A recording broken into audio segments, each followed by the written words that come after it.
All right, welcome to the 247 African. It's wonderful to have you all back here. And it's been a long time, it's been a while I spoke to you. I really appreciate you. Before I go further or dive in further to bring you hot tea, what it happened today. You can't imagine what Senator Abo Elisha exposed and spilled about Senator Apkabio, who is the Senate president of Nigeria. I want to thank all, first of all, I want to thank all my African viewers, my African subscribers. Thank you so much. I really appreciate wherever you're watching me from Kenya, Botswana, Burkina Faso, Mali, South Africa, Nigeria, of course, America, UK. I see all of you. Thank you so much. Thank you so much. I really appreciate it. But there is something happening in Nigeria today that you will not be able to afford, or you won't, you really want to see this. But before I play you the video, I really urge you, if you haven't subscribed to my channel, please click and subscribe. Click on that subscription button. Subscribe to 247 African, and I try as much as possible to bring you updates, keep you at speed, keep you abreast with different news across the world. Yes, you see what Ibrahim Traore is doing every day. It's a wonderful job. He's doing awesome. I wish every other African leaders would be able to do his part like that to make our motherland a better place. But we've been looking at the Nigerian Senate this morning, and the tea that has been spilled there. He having me from out, I know if you talk. So I'll go allow you watch this video.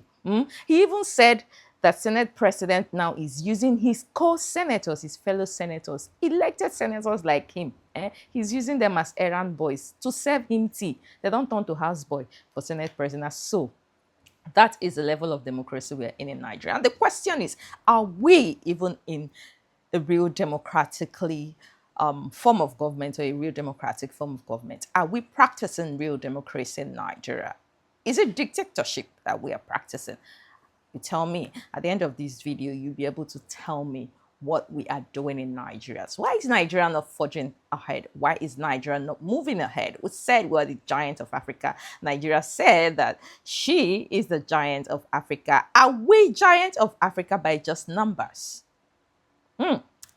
What is happening? Are we seeing democracy in ruin in Nigeria? Will you help me figure one or two of these at the end of this video? So watch what Senator Abo Elisha said. Remember that senator now that they accused of beating someone up in an adult shop one time. He even cleared that air, by the way. Yes, he said that person, beat up his sister, had to kick his, I think there was a hit and run case, and the person escaped, and he caught that person in an adult shop. And he also said a lot of things about Senator Natasha Akpoti-Odoan and the rifts between her and the Senate president and what has been going on. He said, look, a lot of senators doesn't like what is happening in the Senate, but they are afraid to speak out. And I'm asking, why are you afraid to speak out?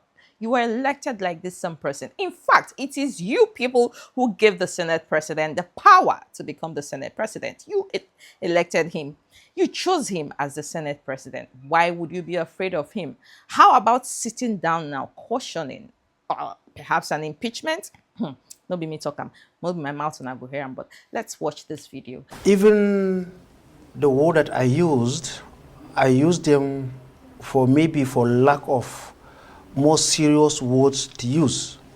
So it's worse than you said? Actually. Yes, it is worse according than I said. to you? Yes. Now, let me start about myself as a person. Remember, in this very studio, I accused Apkabio of one of the people who come together to say that I was out of the Senate. Because when the 10th Senate, when I won election to the 10th Senate, I became like a de facto DG campaign to Senator Abdulaziz Yari.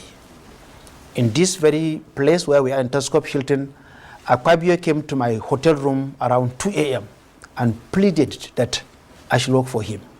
And I told him that I will not work for you because I'm already committed to Senator Yari, and these are my reasons. However, I wish you good luck. And he came, he said he's a Christian like me, I shall work for him to balance the Muslim ticket. And I told him, the testimonies I heard from the people of the 8th Senate wasn't a good one about you. And I told the vice president when the vice president called me to work for you, so I will not work for you. And one day they said there was a meeting in room, in floor 4 of Transcorp Hilton, and they were dashing out $10,000. I told him I'll not collect the money. Now, after the election, one of these days we were in his house, and we had a lengthy discussion. And he started taking me around the house, and he said, "Do you know that I have a chapel in my house?" I said, "Wow, you have a chapel here." I said, "Let me see." We went there and he showed me the chapel. And in the chapel, he told me that, "You know, you are my brother." I said, "Yes." He said, 5 senators will leave the Senate. He said, 5. I said, "How did you know?" He said, "I'm the Senate president. I know five senators are leaving." And truth what Apkabio said, 5 of us left. You had no idea you were one of them. I was no idea that I was penciled for removal myself. So, when I was in the Senate, I traveled to Kenya on a parliamentary assignment. I spent my own money, about $14,000. I submitted paper for embossment. There are 109 senators. Now, 5 of us were removed. 2 left. Umahi left to become Minister for Works. Gaidam left to become Minister for Police Affairs. Now, making 7 senators left the National Assembly. Out of the 7 senators who left, AKPABIO sent their official cars to their houses. Every senator that was removed from the Senate got their own official vehicles, leaving only Senator Abbo alone. Senator Darlington got his own. The 2 senators from Plateau, the other Senator Ohere, the 4 of us removed by the court, they all got their own. And the 2 that left before me, that I screened them to become ministers, because they come for screening, and then I screened them as a senator. They also got their own car. They left before me, yet they got their own car, leaving me out of the 116 senators sworn into the 10th Assembly. Because I challenged Apkabio, I was the only senator that they refused to give him the car. That is the vindictiveness of somebody called Apkabio. Well, it sounds very personal, doesn't it? I mean, of course, for you, it's pretty much personal. I mean, so this is your payback then, is it? No. I don't pay back. I am just trying to, I laid a foundation so that I will come to the Natasha issue.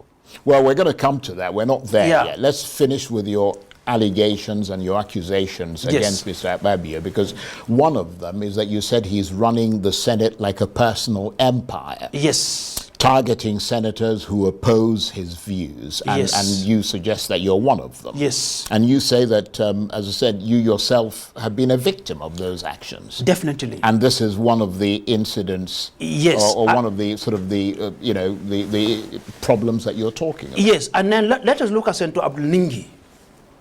Yes, and then let us look at Senator Abdul Ningi. Senator Abdul Ningi was the chairman of the Northern Senators Forum, and I was the treasurer of the Northern Senators Forum. So as the treasurer, as a matter of fact, I was slated to become the secretary of the Northern Senators Forum. But because Abdul Ningi and Senator Abbo, we are from the Northeast, and we said, let's take this secretary position to another person from another zone. So I became the treasurer of the Northern Senators Forum. And Abdul Ningi came out to say, this don't the budget will be passed. And it has been increased by so figures. Before you need Jack Robinson, Senator Abdul Ningi was suspended from the Senate for 3 months. And let's look at Senator Ndume. Ndume was the digital Apkabio. When Senator Ndume came out to say, things are not run properly here, what happened to him? He was removed as the chief whip of the Senate, stripped of his position as the vice chairman of the Senate Committee on Appropriation, and then be thrown away. What vindictiveness do you want? And I look at it. The same Apkabio, I moved that motion to amend the rule of the Senate standing rule, that will allow only a senator that have served for at least 1 term of 4 years in the Senate before he go contest for leadership of the Senate. The amendment look Senate president only. The same Apkabio went and brought in first-time senators and made them leadership of both minority and the majority. Right. Just so that he can control them, so that nobody can say anything to him. Do you know that in Senator Apkabio's house, senators serve him tea? Well, I don't know. I am telling you now. But let me just say. And I am telling you now. And I told him that you are no longer a governor. These senators are your colleagues. We are not your commissioners.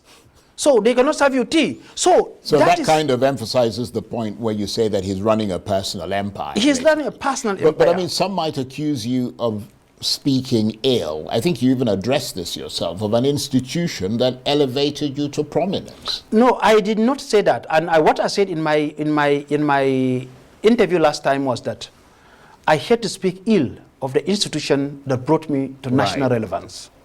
And what we are doing today, remember last time I was in this studio where I defended the remunerations of the senators. So that I'm speaking good of the Senate. And what we are doing now, all former senators that have been there since the time of Shagari, we are not happy with the level of the integrity of the Senate that have been washed down. So, right. But we're fast running out of time, so I'm going to gallop ahead. I mean, you, of course, were a member of this current 10th Senate. Yes. Until you were removed by the appeals court. Yes. In October 2023. Very briefly, just tell us how you lost your senatorial seat.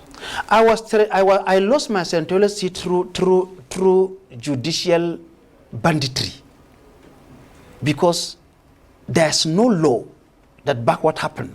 And I believe the judge know what she did. And that's why she had to send Senator Ken Inamani to come to my house to come and beg me. And it's true, Ken Inamani is still alive. A situation where a judge said that local government election took place in 5 local governments, and she cancelled election in 2 local governments, diffranchised 2 local governments, cancelled election in 263 polling units, and not order for election as the law stipulated. That is not the law. That is robbery. That is a coup against democracy. Right. So you think there was political pressure? Of course, he was pressured. And I said it time upon time. Right. And unfortunately, I petitioned the NJC, and NJC became a body that only punish small judges, magistrate and high court judges, but they cannot punish big judges. And that's why I'm supporting the bill that should dismantle NJC. They are doing nothing. I have letters from the NJC today in my hand. They are doing nothing. And I'm advocating for that same bill in the House of Reps, that the NBA should be the one who will discipline judges by passing a vote of no confidence on erring judges. Right.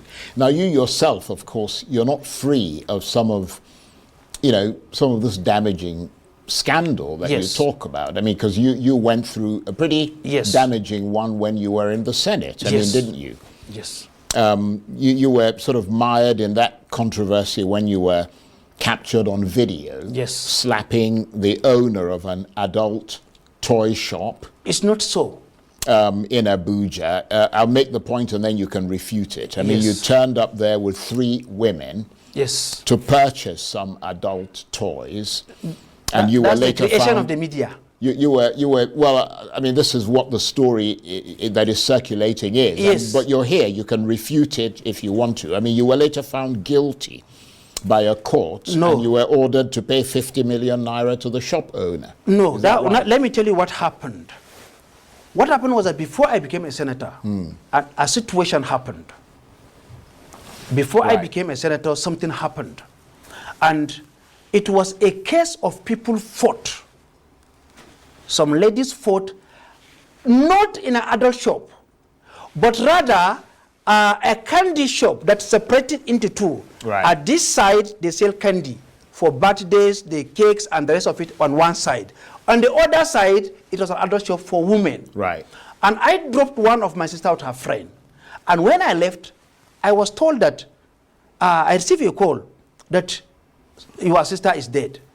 I said, died? He said, what happened? They said somebody hit her. I thought maybe it was a car that hit her. I said, did the driver stop? They said, the driver did not stop. It's not a driver, it's a person. I rushed back there, and I met a lifeless body who fainted there, assaulted by her fellow person. And it's not the owner of the shop. The person also came there and they had an issue. What happened was that they called off the video where the real assault took place on my own sister. And I made a conscious sister lying down, and they brought up where matter escalated. Where you lost your temper. Yes. Right. Okay. And we went to court, tried for criminal assault, which is more dangerous than just paying damages here and there or whatever. And we requested for the original video to know what happened. And the judge found me not guilty. However, there's a pressure on government. They want to continue to be taking money from here and there, and the rest of it. And they said they are suing for damage. What damage? I never appeared in the court. I only heard that there's a case at the Federal High Court where they say they charge me for whatever, so there should be exemplary damage because my name is a senator. I should pay 50 million naira for fighting, and I appealed the case. So the matter was before the magistrate court, and I won the case. Right. Okay, well, that's what you say. The thing that is in the public domain is slightly different. No, but let's move on. You are hearing from me, and you say you are giving opportunity chance to clear this, and you are hearing from me I now. understand that. And not also that they say it's a breastfeeding mother, and these are all lies. Right. Do you know that a situation whereby they hired a baby, so that the woman will hold a baby, so she's a breastfeeding mother. They borrowed a neighbor's baby and claimed to be breastfeeding.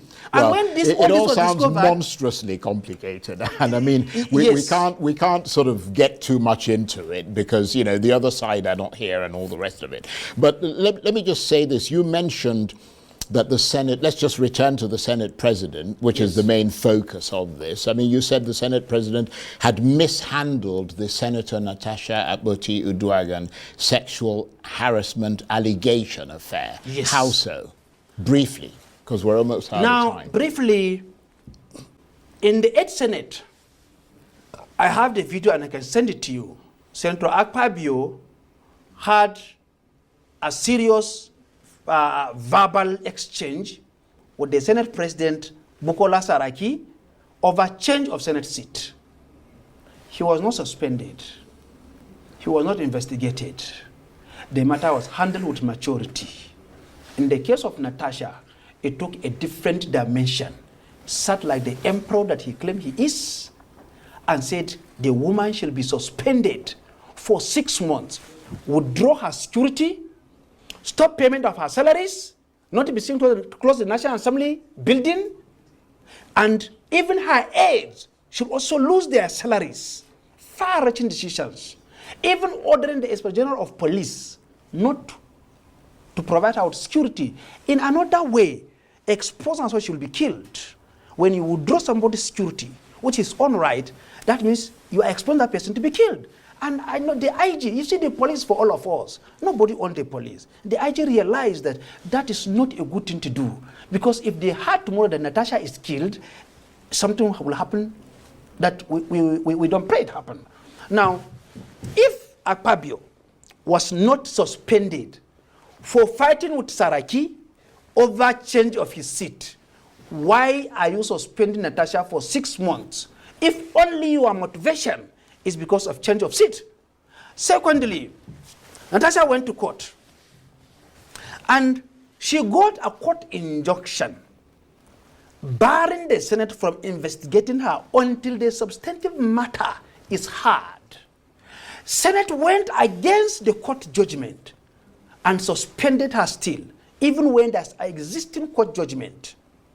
That is contempt of the court.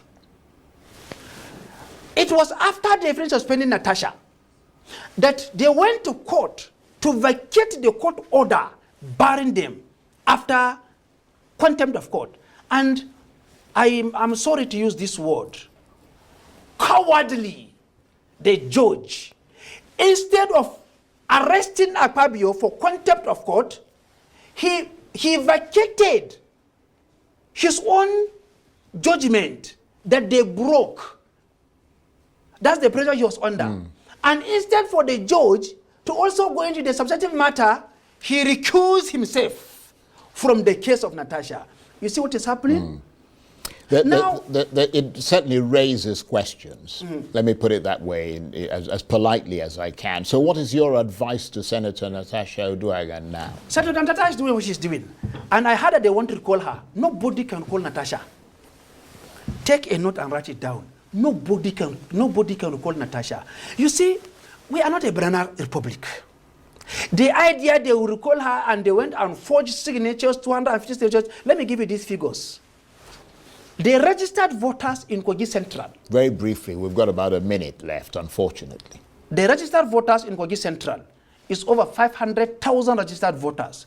Section 69 of the 1999 Constitution said that you must have more than half of registered voters before they recall you. They got 250,000 signatures and submitted to INEC. And the law says that they must have 250,000 plus people who appeared for a referendum to return her. Now look at the 2023 election. The voter turnout on the national scale is just 27%. The vote that Natasha got to take her to the Senate is 54,000. Her opponent, closest one, got 52,000. LP, NNPP, and other people, all the votes of 2023, it's just 106,000. That is representing 22.1%, 21.2%. Now, if the whole vote of Kogi Central for PDP, APC, Labour Party, NNPP is just 21%, that is 106,000. Why will they manufacture a 50% vote? That is over 200,000 people to recall Natasha. It's just to keep her busy. They cannot recall her. My advice to her is that she should continue pressing her own and be sincere, be truthful, and stand firm against dictatorship. Well, you've heard it all from Senator Abba Elisha, what he said. A lot of things are happening in Nigeria.